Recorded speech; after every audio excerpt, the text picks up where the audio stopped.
Dear students, we are going to be continue the graph terminology. So here, next topic is a weighted graph.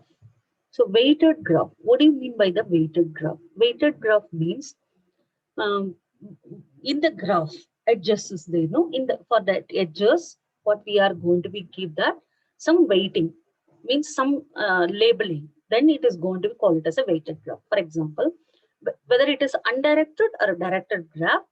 So in that weighted graph, that graph G consists of a set of vertices and also a set of edges. And in this particular edges, we are going to be give some values that is called weights are assigned to every edges. Then it is going to be called it as a weighted graph. A weight may represent the distance traveled or a fuel consumed. Means we are just giving some numerical value from one vertex to another vertex. We used to generally tell it as a shift distance. Okay, so this is example for undirected weighted graph. I'm not giving any direction here. So in the next one, weighted graph, how we can give it in the directed graphs. I'm giving the weights into that. So A to B, there is a weight I'm giving 3. Then it is going to be considered that A to B is a 3 only. That weighting value of the A to B edges 3. Then non-weighted graphs. So as we know that if you are giving values, it is a weighted. If you are not giving, if you are not assigning any edges, any values to the particular edges, then it is going to be called it as a non-weighted graphs. So if edges are not assigned by any weights or values, that graphs are called non-weighted graphs. Example, so which I am giving, so 3 vertices is just connected, not like a undirected. Similarly, next terminology is path. What do you mean by path? A path, already we have discussed, edges are connecting, that is a path, and the already I have told you. So similarly here, path is a graph is a sequence of vertices such that from each of its vertices there is an edge to the next vertex in the sequence. Suppose if I am connecting this A to B, and here we are connecting again B to A to C also, and also A to D. So here, a path from A to D, how it is going to be denoting? A path from A to D, just to take it, it's going to be connected A to C and C to D. Like I'm taking that A and B, and again it is coming into the A, and it is coming into the C, and it is going to be the D. Means completely it has to be tell it as a one path, because it has to touch all the vertices. And similarly, a path from A to D, if I'm giving here A to B, then B to C, then C to D. That is, we are assuming the direction how it has to be go.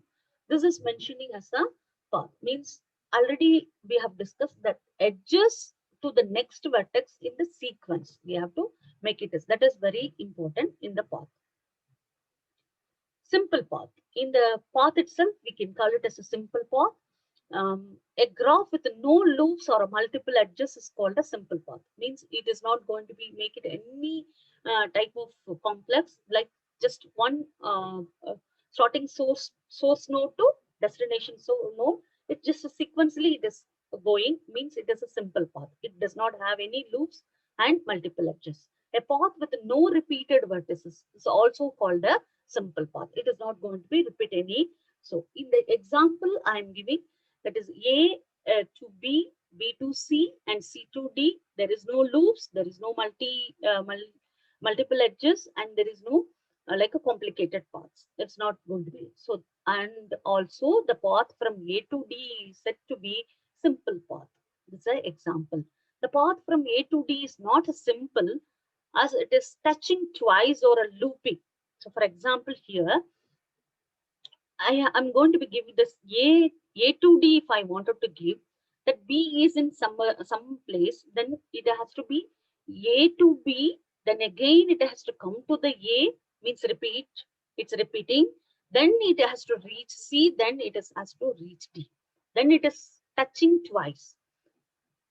Sometimes it may looping also, then it's not a simple path, it is a complex path. Similarly, the length of the path. How do you find the length of the path? The length of the path is the number of edges on it. The length can be 0 for the case of a single vertex. On single vertex means only one vertex is there, means there is no length in that. Suppose if the previous examples we are having, then length means how many number of edges is connecting. Suppose the previous example, A to B, B to C, and C to D. 1, 2, 3. Then it is called a next one. We are going to discuss a cycle. A cycle is a simple path whose first and last vertex are the same. Means where it is starting, there only it has to be end. Okay. So here a cycle is a simple path whose first and last vertex are similar. It's also known as a circuit or a circular path. We can call it as a circuit or circular path. So here, for example, A is connected to E and it's connected to C. Then again C is connected to A. Where it is starting, A it has been started. Again it is going to be ended with the A only. So we can call it as this is a circular path or a cycle. A, E, C, A. It ends with the same vertex. And similarly, a cyclic graph is contained at least one cycle. Means it has to be stopped. Similar, it has to be stopped from one place to another. So probably we used to take it as a directed graph. For example, A is connected to C and C is connected to D and D is connected to B. Then B is connected A. Then A again it is going to be connected D. The fully completely it is going one circuit. Then it is called a cyclic graph. Acyclic graphs does not contain any cycles. Some places it does not go, any edges is not going to be connected. It means it's not going to be completely given. So A and B, A and C, that B and D is not connected. It's like a cycle is not available here. So then cyclic is not available means it is going to be called as a acyclic graph. What do you mean by loop? Loop is an edge, it's a particular edge. If you are taking in that particular vertex, it is connects itself. So then it is called a loop. So an edge that connects that vertex with itself, or an edge whose starting and end vertices are the same.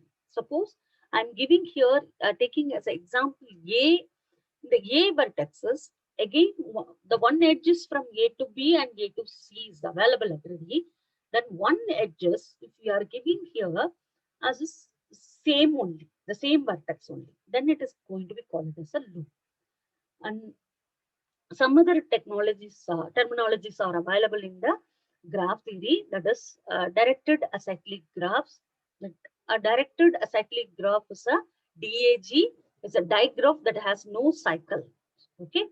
Then for vertex B in a DAG, there is no directed path starting and ending with B. A sink is a vertex with only a single edge ending on it. And some terms are a source is a vertex having edges starting from it. So these are all the some examples with the sink and source. So in the particular picture, from the example picture, vertex G is going to be called as sink. Why G is called as sink means G is connected to A and C, but there is no out degrees. It's having in degrees. Okay. And similarly, vertex A is a source because A is keep on connecting with that A to G, A to B, A to F. Similarly, so means source means what we have referred already. Vertex having edges starting point. Then it is going to be called as a source. Zinc means the vertex with only a single edge ending on it. Okay, so that's what I told you. So it's going to be ending there. It's not going to be coming any vertex, any edges are coming from this G. That's why it is called as zinc. So every finite DAG has at least one source and at least one sink. So this is usually placed in the directed acyclic graph. Some um, articulations points in a graph.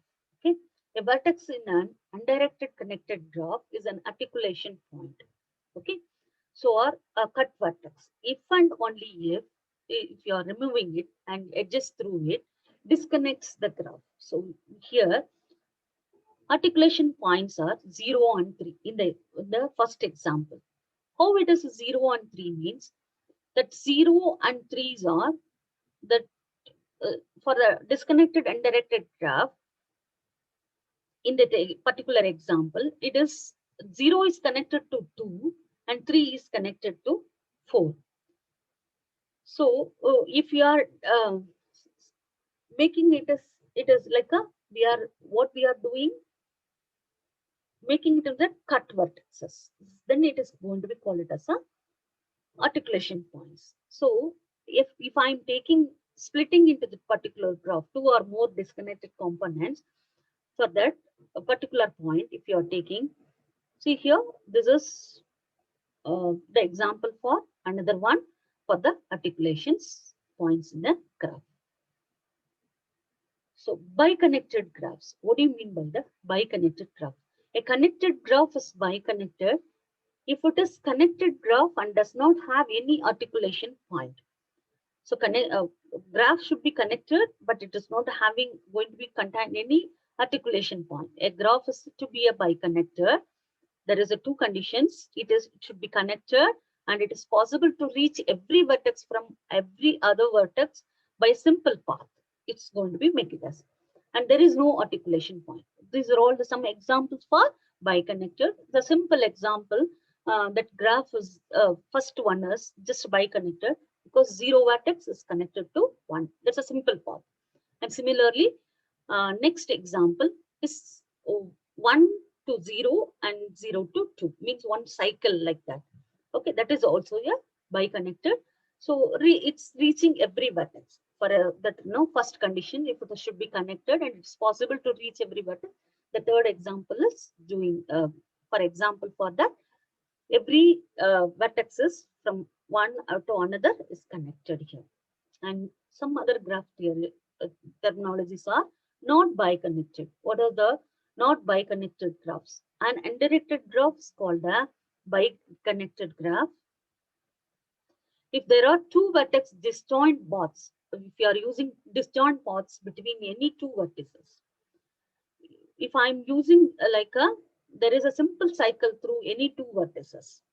For a graph, we are using two vertices, the above properties should be satisfied. Means undirected, we are taking the undirected graph here, and in that undirected graph only, we are going to be call it as a bi-connector.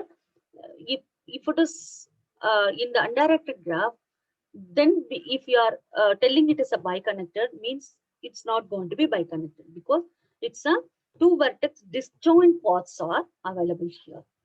Thank you so much.